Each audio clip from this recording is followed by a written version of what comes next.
Hello, Uganda. Good evening and welcome to the show On the Spot.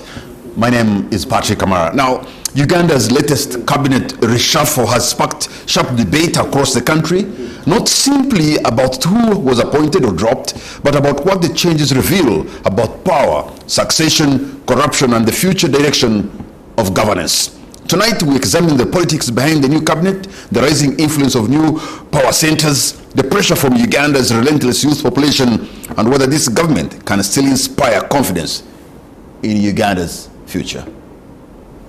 Let me introduce my panel. I have the Honorable Brandon Kintu, former Member of Parliament for Kagoma North. Brandon, thank you so much for joining us. Good evening, sir. Good evening, Patrick. We have the Honorable Paul Mwiru, Member of Parliament, Jinja South Division East, and Opposition Chief Whip. Thank you so much for joining us. Good evening, sir. Good evening, how are you? Let me begin with you, Honorable Paul Mwiru. You dared and dreamt to lead the Parliament, the 12th Parliament of Uganda. You offered yourself to be elected Speaker, but, well, you came short, but you tried.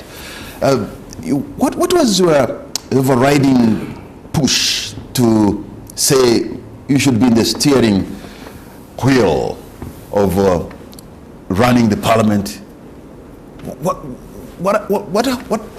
What do you see that is been missing and you could have put right? Well, Parliament was in the news for wrong reasons. It was all over. There were governance issues which had been raised by you, the Fourth Estate. So it became apparent for anybody who qualified to offer leadership that actually it was important and it was timely that one offers him or herself for that purpose. That's how we consulted the party, and we told them we must have an alternative vision for Parliament. And when they unanimously agreed that I should be the candidate, after selling the idea to them, I anchored my candidature on 4 pillars, which was restoration of rule of law in the Parliament. Another, budget discipline was going to define my term. There was equity and inclusivity in affairs of Parliament. Of course, there was the issue of aspirations of the people of Uganda to ensure that Parliament, people mirror themselves in Parliament. Then the other was about the competence and accountability. You know, when you point out those 4 points, and you're running on those 4 points, it presupposes that those elements were missing in Parliament. And if those elements miss, then we actually had no Parliament. Now, of course, I did a diagnosis of the problem. And actually, even my colleague, the Right Honourable Speaker, Jacob Oboth, who won and was declared, after winning, he had to craft a 7-point. And in the 7, the 4 were embedded. You understand? Yes. And when embedded, he has made commitment to ensure that he meets the 7-point, including the 4. Okay. What that one meant, that the alternative vision for Parliament now had won. So in other words, we all won. That's why when the Honourable Speaker and Deputy pledges to run a bipartisan Parliament, you see that what they are saying is organic. Okay. Yes. It looks like he was looking at Parliament from the same prism like yourself. Yes, and actually, for him, he thought he needed a reset, and he has maintained that. One boot. He was seeing at himself saying, dig the control alt and delete to one boot, and then whereas for me, I knew where to press. Okay. Because all was not lost. You understand? I knew that if I made the budgets of Parliament, it would be like a secret love letter. I think if I respected the budget, we had the budget discipline, we respected the members, we let Parliament work, we would have fixed. So I was Mr. Fixer in that regard. Mr. Fix-It. Okay, let me come to you, Honorable Brandon Kintu. You know, we'll be looking into the new cabinet and what you make of it and what they can do. Of course, there's a huge agenda of Uganda of the tenfold growth, and Parliament is very key in ensuring that happens. But Brandon, when you see, or when you saw all those who were contending to lead parliament, everybody was looking at the 12th parliament like something that had actually really derailed, you know, and that almost lost all the values, and that corruption was on the roof, you know. I wonder what you made of that, because it looks like every person I've talked to said the 12th parliament was a disaster. The 11th. The 11th parliament, where you sat, was a disaster. First of all, I would like to congratulate those, especially those that made to the 12th parliament, and also congratulate the Honorable Mwiru here for making it to be an opposition chief whip in parliament, and the new cabinet, actually on both sides, because I also saw that there are some cabinet that was set up from Kavule today, which is very important for a democratic parliament. Well, Patrick, it's just been a very big shame, but I'm still proud to associate with the 11th parliament and own responsibility. But what is most remarkable is that one of our presiding officer made a public apology, the Right Honorable Thomas Tayebwa. So once a presiding officer makes an apology, so we all say, as the 11th parliament, we are sorry, we take responsibility. But now, that also shows, if you saw the aspiration of so many members of parliament that wanted to take lead of that office, you would put questions. Maybe some were attracted to the lifestyle of the presiding officers. Maybe some were really seeing that these were not parliamentary. I remember watching the Honorable Mills and the rest in their previous parliaments, the decorum, the kind of language that was used on the floor of parliament. I think I have been in a parliament where a speaker shuts a government minister, the Deputy Attorney General, and even says, you will never come here. So it had depleted to that level. And then somehow we looked jokers that we diverted from the book we hold, that we shall uphold, protect, and defend the Constitution. So the rule of law, we have our rules of procedure, we're following it. What kind of language? So the association itself, where we all own responsibility, but what the public say and what you, the fourth estate, say, that was it. So we look forward, and we are very, very happy that we got new leadership, especially the leadership of speakership, that at least our problems are not inherited by the 12th parliament. All right, it's very rare for a man to be as open and then also concede as much as you are doing. I think that is also very honorable to hear, especially to accept where things were not good. I think is very commendable, because that aligns you with the pulse of the nation and other people, because this is how the nation's heartbeat is you are in unison on matters pertaining legislation. But gentlemen, we now have a new executive. We have a new a friend of mine was calling it the old new the cabinet. Honorable Paul Mwiru, we quite have some young people there now. Maybe they can bring in some dynamism. We have the people who have been there for quite some time, including the Dr. Crispus Kionga, who is as old as Museveni in the quest for power and leadership from as early as early 80s up to today. So, but what do you make of the new cabinet? Well, first, maybe I'll start with a disclaimer.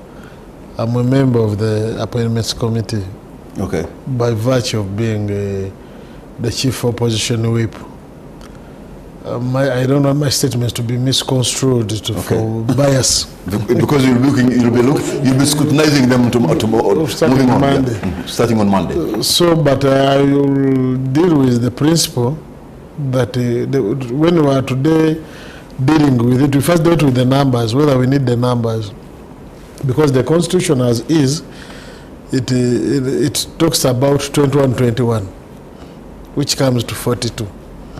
But leaves a leeway that if in the mind of the president thinks he needs more ministers for better service delivery, by resolution of Parliament can increase the numbers. So after approving the Vice President and the Prime Minister moved a motion for that leeway of having up to 83 extra to make 85. And I went on the floor to oppose that motion for the reason is that we're just recovering from the COVID effects. And the public is complaining of a boosted public expenditure. So if we are to reduce, I'd wanted the president to work within the 44, 21 cabinet, 21 state ministers, so that we save the baggage of that public expenditure. Of course, that one I was alive to the fact that there was a rationalization in government, where they merged, they took back departments and agencies to the ministries, and the ministries well staffed, and that to the extent that they can deal with anything, and the minister will only be dealing with the policy. So there's a way wanted to have them made, and the argument for many is to like taking away their jobs. You understand? But of course, when you get to the quality of people who have been appointed, I think government must have done some due diligence about the qualification, although we have heard that some are not qualified. But at least we expect that government through ISO must have wanted to know who Kamara is. Your profile and have a small CV, and then what touches that particular person. Of course, I saw on the guys who were brought back, and also the young, like the one for youth. They told me she's dynamic. I hadn't seen her, but from the talk what people were saying. But I think this cabinet, but also goes back to the appointing authority. They can appoint you and doesn't want you to work. So they will not assign you, because if you read the constitution, the minister works for and on behalf of the president. So now, this, in terms of a structure, it is in place. In terms of the real work, now that has got to go back to the budget. Is money going to be appropriated for those departments? The government going to work? I know you make a point when you say it's a bloated government, but also don't forget, Honorable Paul Muiru, that the parliament where you sit also is also too big. Yeah, we raised, I don't know why you're not alive to that fact. We have raised it actually over and over again, and that's why I think they are building a new chamber. But also, if you have to question of a new chamber, is a new chamber solution to the bloated parliament? No, I'm saying in terms of numbers. But even if it was not a new number, in all circles where we are trying to bring constitutional amendments, we have argued that we need one woman MP and one male MP for each district, so that we cut on the size of parliament. We have failed to defeat them by their method. Is that for them they believe in an expanded, they believe representation is about having big numbers in the parliament. So we have lost that on every front. Yeah, okay, let me come to you, Honorable Brandon Kinchu, and I'm going to begin with your appreciation of the newly appointed members of the cabinet, but also the point that Honorable Paul Muiru brings. It's a huge cabinet, and also even the parliament itself is very big, considering that we are having the cost of public expenditure is high. Isn't there going to be a time when the NRM government can think of reducing the numbers? First of all, the NRM government and appointing authority respects and defends the Constitution. There is nothing that the appointing authority does that is outside the Constitution. Even how do we get constituencies? Somewhere in our Constitution, there's a specific number that qualifies. Actually, if we would go by that, then we would have so many constituencies, because that's law. And the Honorable Muiru has just told you that the president has that leeway. But then, the president is the CEO of this country, Patrick. And the NRM government, we have a manifesto, we have made commitment and an agreement with the citizens of this country.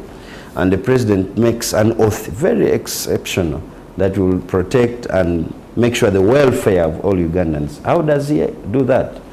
If he sees it's too much work and is mandated by law to assign, especially now we look at cabinet, for purposes of service delivery, I don't look at it as a problem, because at the end of the day, There is a time the president was visiting Karamoja, the Hik, where Honorable Hillary comes from. And these people never had, they never saw any leader, and they were dragged backward in terms of representation. So these constituents, after, when we went to Hik and see where Honorable Hillary, the other day he had offered himself for speakership or deputy speakership, you see that now the representation and the livelihood and the services have reached those people. So in terms of service delivery, in terms, because if things go wrong at the end of the day, they will not, the Honorable Mills and the rest will never blame anyone. They will say the NRM government. So if you're in charge and you've made commitment, you want to provide services, and then you have delegation where you see. Let's look at the issue of corruption. You see, when we are fighting corruption, we have the IGG, we have also, we have the anti-corruption, we have so many sectors, even in Parliament we have we have Public Accounts Committee. You're trying to curb. I know, you're pushing the point that you have numbers, they can reach the people, we can have effective service representation delivery. And service. Yeah, effective service delivery. Sometimes it may not happen. In a Parliament, which you're just, the 11th Parliament and the previous government, we saw members of the executive, literally stealing from the poor, from the most vulnerable, most of them members of the cabinet. I'm talking about the Mabate scandal of Karamoja. And then, what service delivery? Those numbers were not helping the people of Karamoja. In fact, allegedly they were stealing from them. When you make a presentation here, you put a disclaimer. You'll even say, those are not the views of management, those are views of people.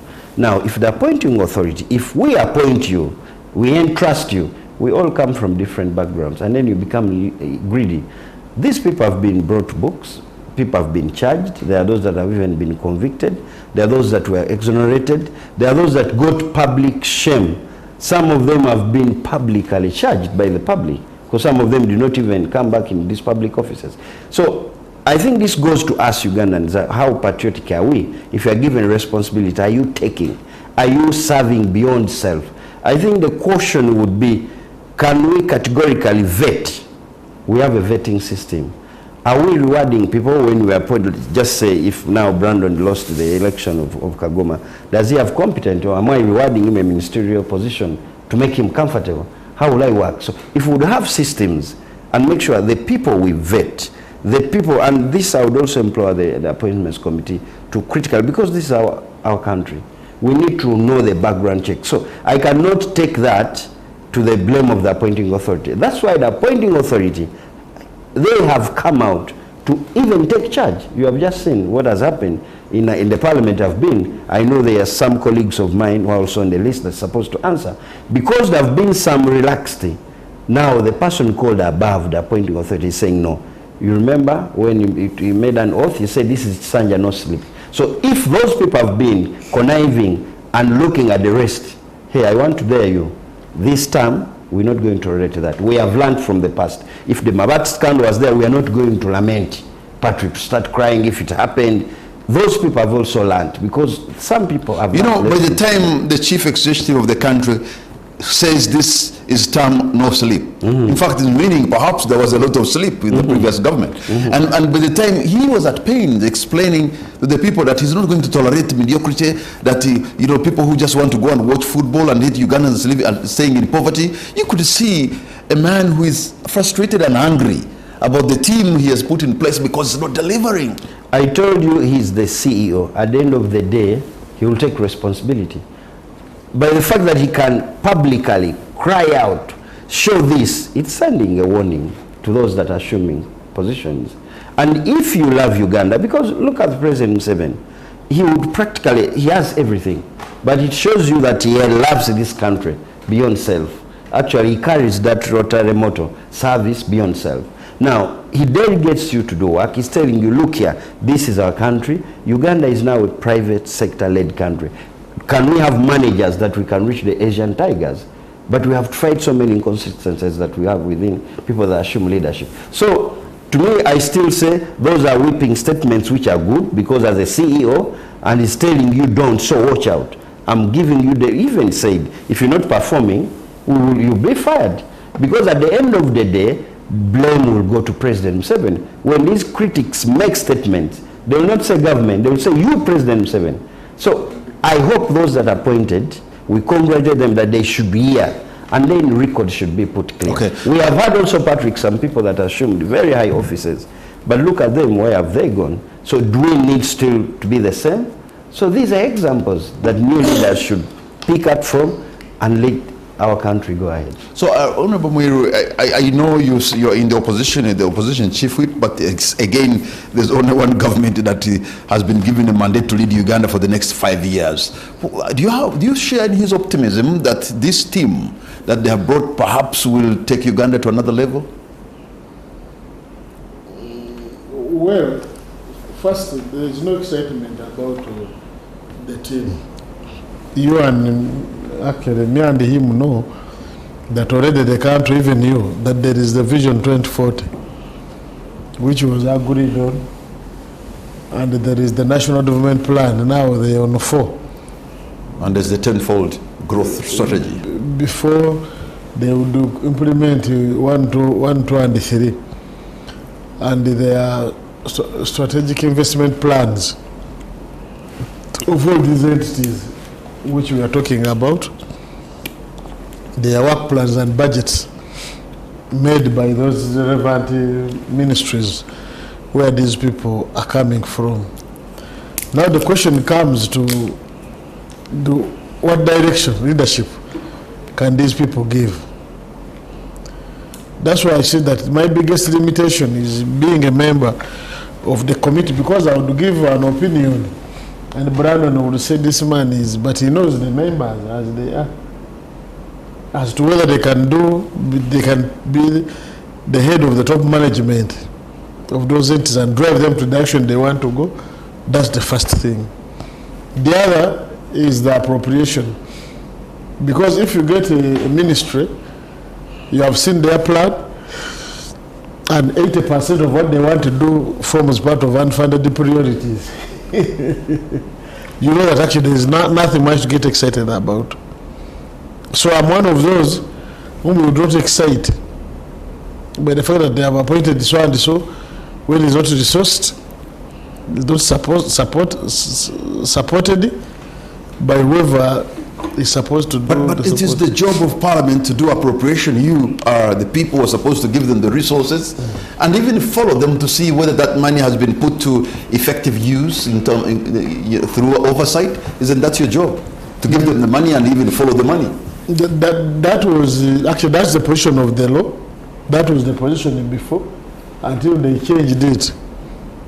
Him and his president, they want Parliament to do a rubber stamp. That once these things come from the executive, you don't question. So what do you do? What's the role of an MP? That's what is... So are you saying you actually have no role? Because one of your biggest roles, there are 3, the appropriation, legislation, and oversight. So you are not doing that? No. What I'm telling you, that the challenge we are grappling with is that the appropriation function is literally hijacked. Because when you look at the budget process, it starts with the first call circular, where government asks civil servants what they want to put in the budget. When they collect the views, they issue second call circular, telling them don't budget beyond this. And when they do now, and they give them the resource envelope with which to budget, this is going to leave the ministry. It's going to come up with a ministerial policy statement of what they want to do, work plans and budget, but it's going to have what they want to do, 80% unfunded priorities. And what now we have been grappling with is the assertion that Parliament cannot touch. It says, don't touch my budget. Your work is just to rubber stamp the way it has come, which portion we don't agree with. But that's what has been actually happening. So to ask a question, is Brown as a minister going to perform, not to perform? It is going to be incumbent upon him being resourced.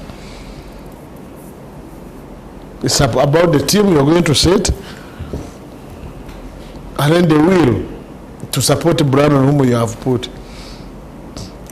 Brandon, in terms of deploying people according to their skill set, their skills and their passion and the competence? Do you see people have been put where they can actually be very productive because that's where they're skilled or that's where they're very passionate about? First of all, appointment. Let's look at what are the roles of a minister. Because the ministry has technical staff, they have a PS, they have another secretary. What are the roles? If we look at what does the minister do in this ministry? I've just been reading here the X that the Honorable Mumba, she has been redeployed now to the Ministry of ICT. Because there was also some public controversy on how, what does the law say, somebody become a government chief whip. But I think by the time you deployed, if you look at the redeployment of some of these senior ministers, I'll give you an example. Let's look at Dr. Chris Barimos. He's a medical doctor, but he has been in national guidance, and he has practically done it very well. Now he has been put back in the medicine, in the medical field where he has a profession, we believe. So leaders that are tested and they are well supported by the technical, I don't see that really that's a problem, because it's a service. As a political head, it's a service. We have a manifesto. I'm telling you, we have a manifesto where we need to have a parliament that will deal with our appropriation to make sure the will of the people is reached. Now, if you have a political head, who is the minister, with the help of the technical people, competent staff in that ministry, I want to tell you, you will perfectly perform. Okay. And some of these people, like in the earlier preamble of the Honorable Muir, he gave you an example of the new Minister of Youth. These are young, energetic people that have zeal for their country. They have no program of going away tomorrow. They are already planned. Before I was elected as a spokesperson, I didn't have these skills.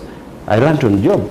I'm not saying I'm perfect, but every day I'm learning. So let's not start punching, thinking whether they will know their abilities. They will learn, they have support staff, they have technocrats, and they should work as a political head. You should know what you're supposed to do to champion the manifesto of the NRM. Thank you. Honorable Paul Meru, there's something that is so intriguing is the deployment of the Honorable Professor Kamuntu, the Minister of Internal Affairs, and also the Honorable Dr. Lawrence Muganga, Minister of Internal Affairs. This is, okay, they are scholars, yes, they are teachers at the university, they are professors, but then you remove General Kahindo Tafire, a man with a long experience on matters of security. You remove a decorated general, very disciplined, very smart, a young, energetic, passionate General Muhoozi, out, actually even dropped. If you were to analyze that, what do you see? What is the intention of the appointing authority to take out these generals and these highly disciplined soldiers like General David Muhoozi and General Kahindo Tafire, and then bring in, with all respect, Dr. Lawrence Muganga and Professor Kamuntu in the Ministry of Internal Affairs? Well, you know, I was trying to limit myself from discussing the people whom you're supposed to be vetting. To be vetting, and I know one may be say, of course, most of the people I talked about, they are seasoned politicians. They have been around, like for instance, Professor Ephraim Kamuntu. He was a minister, I think, even during the Obote 1 and 2 regime. Maybe that to him, to be a minister, if it were not for, I didn't want to say that. I don't know if it were not for age. He would be. He has the experience. He's not a stranger. No, I'm not doubting governance. I'm not doubting his ability. Neither am I doubting Dr. Muganga's ability. Yeah. But I'm looking at the people who have been taken out from the Ministry of Internal Affairs, and then because we can all be competent, but competent in different areas, in different fields, not in every field. So, in my thinking, of course, as limited as it is, I thought General Muhoozi and General Kahinda probably were a safe pair of hands in handling matters of internal affairs. Well, by the people look at the head deals with the policy that gives the policy directions, but there are technical staff in these ministries who guide the minister while doing his work. So it's not true that when someone is not such, maybe yes, you may have there was a a lot of effort for us to have, for example, the national identity cards. And it became a problem until a general was deployed in the ministry, and then it happened. So sometimes there are people who can, you can have the technical people are always there, but it was a problem until a general was deployed, unfortunately. But the general was given money and was allowed to use appropriation aid to do a lot of things which are not being done to other people.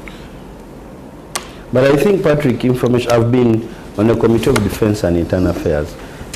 We had also, the General Muhoozi and General Tafira are not the first ministers in Internal Affairs. We also had the Honorable Kanya, I think, he was a state minister when I was there. But they would do presently, because what is the role of a minister? Especially if you come into budget, and then when they come before the budget, they will introduce the team, and then the technical, the undersecretary. Like the Minister of Internal Affairs, there is an undersecretary at police, there's an undersecretary at the head of headquarters, there's an undersecretary, the Minister of Defense, there's an undersecretary for veterans. So these are all supportive officers.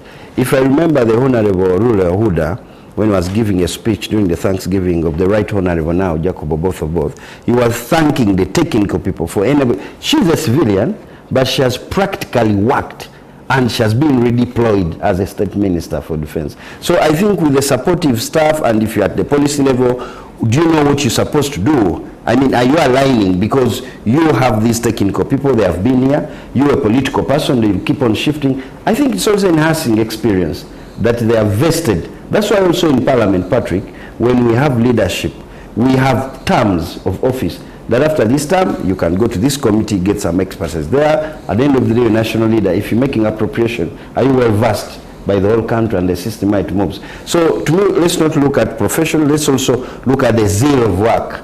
And if you have been deployed, looking at the history, there are so many ministers who have been deployed. I'm actually happy for the Honorable Fred Byabakama. I joined Parliament with him. He has been a state minister, but is now a full minister. That means he was given an opportunity as a state minister. He has fully nurtured and gained experience and is well versed with the ministry. Now he's a full cabinet minister. That shows competence that he was tried. He was simply somebody who was into farming and other things with the family. So I think let's not look at professions. Let's not start punching into them, thinking I had debates around, people have been discussing about the Minister of Local Government, saying how will the Honorable Balam and the Honorable Justin, but look at the effort and the energy of these two ministers. If you track Honorable Balam where he has been, he has worked. If you look at the Honorable Justin Namere as a presidential advisor, and now a new entrant, she has worked and she has a zeal in fighting corruption. What problems do we have? That man is of a mioga, man is of parish government model. There is misappropriation. If you have this new brand, she has a lot of energy, she's doing a lot of work, we should be expectant. Okay. You are coming to Parliament again, but then we have a problem, and you'll be working it out with the executive, and the problem of the increasing debt that the country is having. What can be the solution for the debt? Well, for me, I think is even to pay the debt, because if they tell you that we still almost 10 trillion annually, and also the lavish life which we are living, for me, I think it would be to first pay off our debts, so that we reduce the interest rate. But then the other aspect is to widen the tax base. Once you widen the tax base, that's going to mean that you're going to raise the resources, then we raise money. The other, the import substitution, is the industrialization. That once we can produce goods, sell them, get a lot of dollars, the government will have got money, and in fact they'll be fighting to pay off the debt, yes. Okay, gentlemen, Honorable Paul Miru and Honorable Brandon Kinto, gentlemen, we're going to take a break, and on the spot we'll be right back.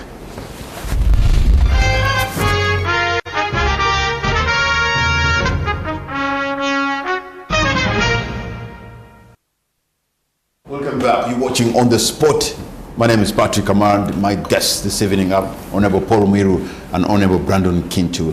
You know, Honorable Kintu, if you look at Uganda's population, is quite young. We have an unemployment issue, but many say Uganda's problem is not only unemployment, but also our graduates are unemployable. You think this cabinet can actually have what it takes to sort the issue of unemployment? In my earlier submission, I told you that Uganda is now a private sector-led country. How are we doing that? The president already has a message of the 4-acre model. Not everyone will be at parliament employed in government parastatals or in units, but this program now, who are the championers of this message of the president? So that means when we left parliament, we had actually appropriated more money in parish development model, and we hope the 12th parliament, because now it was 100, now we have gone to 200. We need the messengers to drop this message down to the grassroots. That will also scope off the unemployment issue, especially for the young people, that will be empowered at the parish level to earn.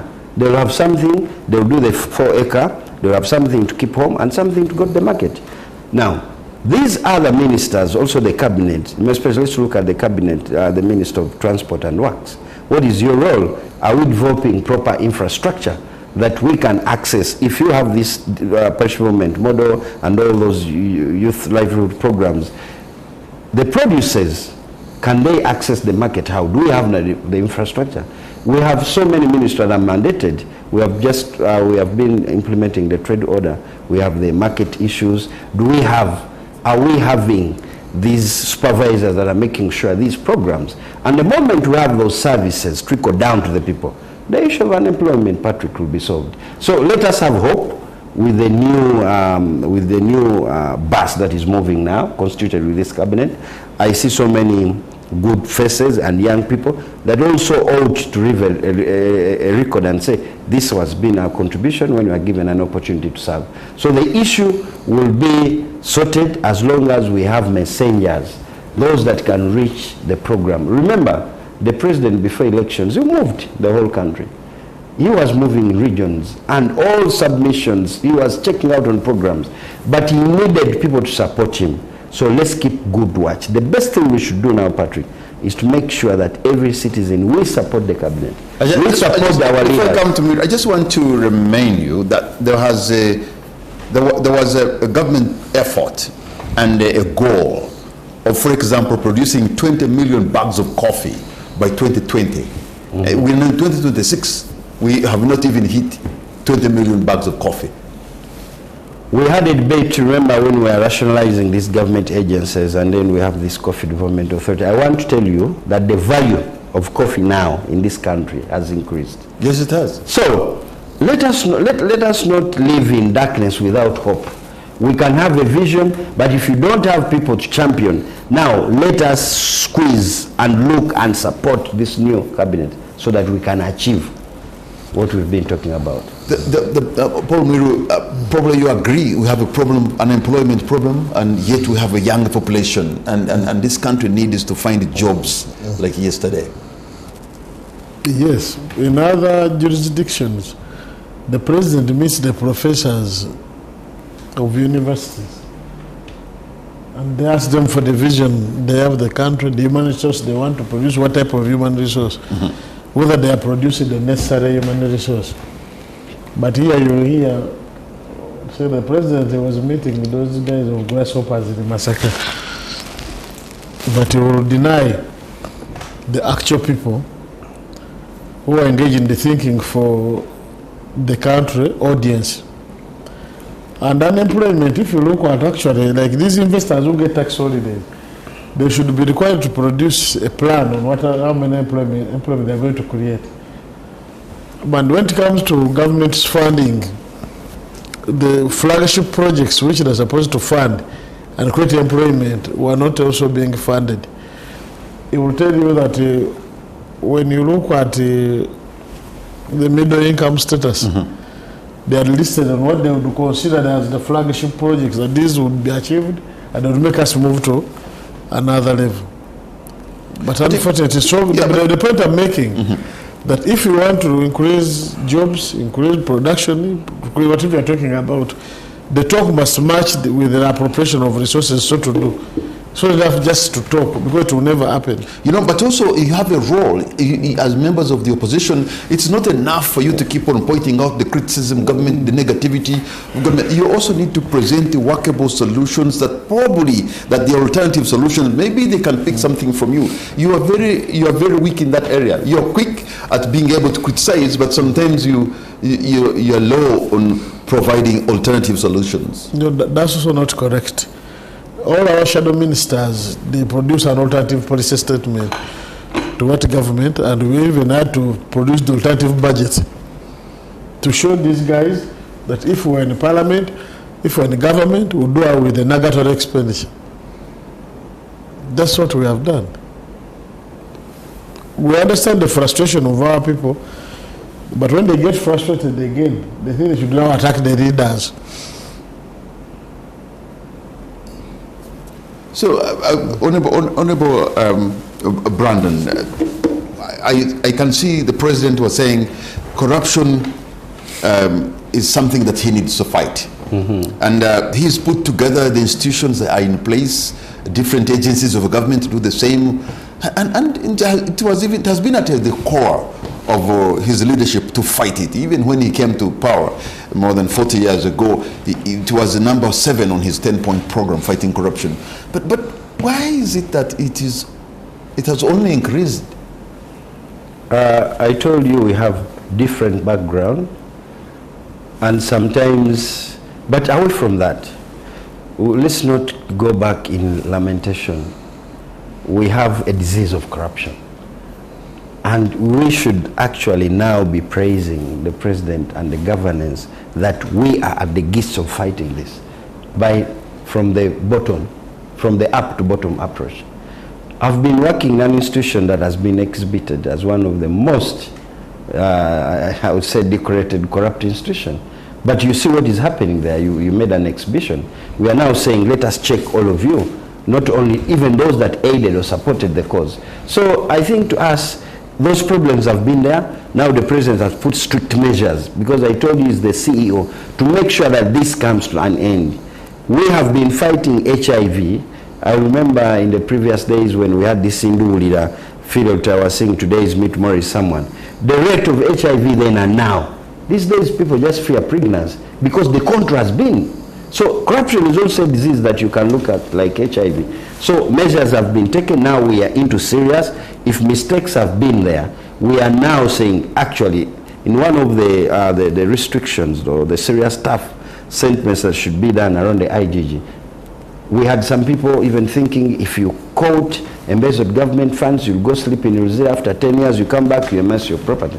Now we are saying no, you return everything to government. So it is also check you. We put strict measures to make sure that even if you have a thought of being corrupt or thinking or sleeping around it, you automatically divert away from it. So the issues have been there. The president has never gotten tired. That's why there are so many measures. There are so many institutions that are trying to fight corruption. Some statements have been made, but also Ugandans. I mean, Patrick, corruption is not only at government level. I've been to a church where I wanted, actually, I should maybe sue this church, because the man promised me that I would win. I didn't win. I even gave some money to see a pastor very fast. That was also corruption. I found a big line. They told me, you want to see, and you've come here, you've received the anointment, but you have to pay something to go fast. Brandon, you even went to that level? I paid. Brandon, you even went to that level? I paid. I'm trying. That's where you should actually appreciate me, that we are trying to show you don't only look at corruption in terms of... No. So do you also go to the Mutula? I am a Christian. Yes. I still wanted to prove the power of God, but because these pastors tell us they represent God. But I was trying to show you my concept. Your Christianity. I'm doubting your Christianity. If you, I'm trying to justify to you the level of corruption and how it should be responsibility to all Ugandans and even in churches. So let's not only look at government. Let it be a call. You can also be corrupt in your house by giving your child a super and you don't give. Honorable Paul Mwiro, after 40 years in power as the NRM government, and now they have a new cabinet. Do you think they still have it in them left to be innovative, to be creative, to have fresh ideas that can compete at a global scale? Well, after 40 years, in my view, there is nothing they have not done in 40 years, which they are going to do in the 5 years. We kept on telling the voters about the same, and from the look of things, it is like it is the usual routine. Nothing new is going to come from the government. President Museveni has made a commitment the way he has been talking about corruption, but initiated the MPs with corruption of 100 million in Chankwazi. So it doesn't walk the talk. So it becomes apparently very difficult. We're all pessimistic that this is a new government they're going to start. The question would be, what are they going to do different from what they have been doing?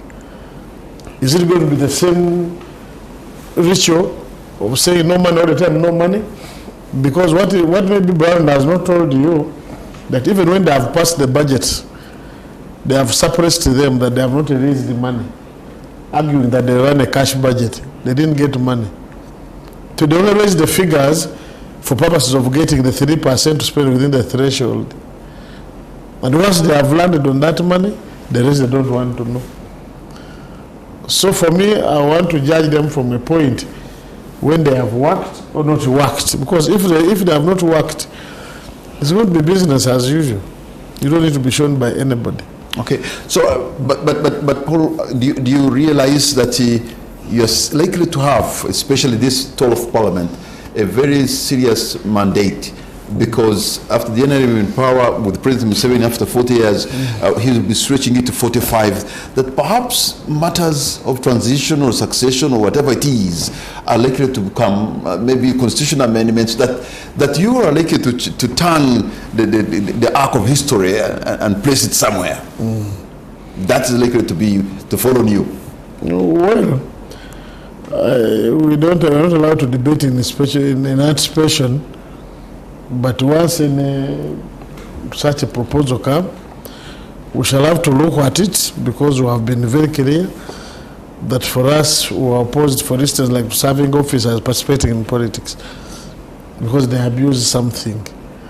So for us, we have been trying to stand fair and for the law. Okay. Honorable Brandon, and by the way, it's one of my last questions I want to put to you, which is not a question as such, but there is an opportunity for this executive and parliament that in this term, most likely, the oil money is likely to start running. The taps will be, the pipeline perhaps will be taking oil to Tanga, and maybe the standard gauge railway will come to Kampala. So we expect these 5 years to turn around things that can be fundamental. Yeah, Uganda will be extremely, that's why we're looking at our sovereign. This is part of it, that we shall be economically independent enough. We have done also you see right now there are so many people who are pursuing courses in oil and gas management. This is a result of what we are going to achieve. So I just want Ugandans to be extremely confident. If you look at that ministry also, we have a very vibrant young minister, Nyamutoro, and the other, and I'm forgetting the new one, but the Honorable Nankabira who was there, the Honorable Gerkos that were there. So a background has been set. So we want Uganda to gain also its economic sovereign. And I want to assure you that these 5 years are going to be a years of greater transformation. Looking at our history and where we've been in the previous years, we have been achieving something. You can see that when you go that side where the oils, Patrick, if you would interest yourself and drive there, the infrastructure is amazing. So that means also the level of tourism will increase. So Uganda is going to be all around. The standard gauge rail will come. I'm actually now away from that. I come from a constituency where we are manufacturing vehicles. the Kira Motors that is also on. Assembling. You're seeing so many vehicles all around Kampala. When I go from Jinja, now going to my village in Boenga, I know I will interest Honorable Muir because we are neighbors, and he comes from Jinja, much as his city, but from Jinja district, that we have a factory that is manufacturing. That's assembling. In the previous budget, we had to empower Kira Motors because we had orders from South Africa and from Germany. So that means the market is there. You have orders to supply, cars Ugandan vehicles to Germany. And South Africa. And that's why previously when we were appropriating money, we said let's save out Kira Motors, we empower them with money. So we are moving. Okay. And I will still maintain my statement that private sector led as a country, Uganda is moving. And I want to assure you, looking at our vision, we shall soon be like the Asian tigers. Okay, and what's going to be your parting shot on Brandon? Well, first of all is to keep trust in this new government, and I want to congratulate all of those that have been given responsibility to serve. This is our country. And then also to encourage Patrick, you and me, who are not now in elective political positions, we can be leaders without titles, because this is our country, for God and my country. Thank you very much, Brandon, and Honorable Paul Muir, your parting shot. Well, I wish to say that whoever has been appointed, I congratulate you, and we are looking towards seeing you doing your work as per the mandate that is within government and outside the government. I thank you. Thank you very much, Honorable Paul Muir, and I also want to congratulate you for having returned to Parliament, and also for having been even elected now the Chief Whip of the Opposition. That gives you another huge responsibility in Parliament. And Honorable Brandon Kintu, I want to thank you so much. I know... And also congratulating me for successfully completing my 5 years in the 11th Parliament. Yes, you did. But you went to the pastor, the pastor to bless you. You wanted to buy a blessing, which you did what? Did you also go to Mutula, Congo? No. We are very hopeful, and that probably the executive and the parliament that we have will take us to another level. But I know we have a good country and we have good people, and I'm rooting for Uganda. Despite all the problems we've gone through, I'm very hopeful we can make it as a people. Good night, and God bless Uganda.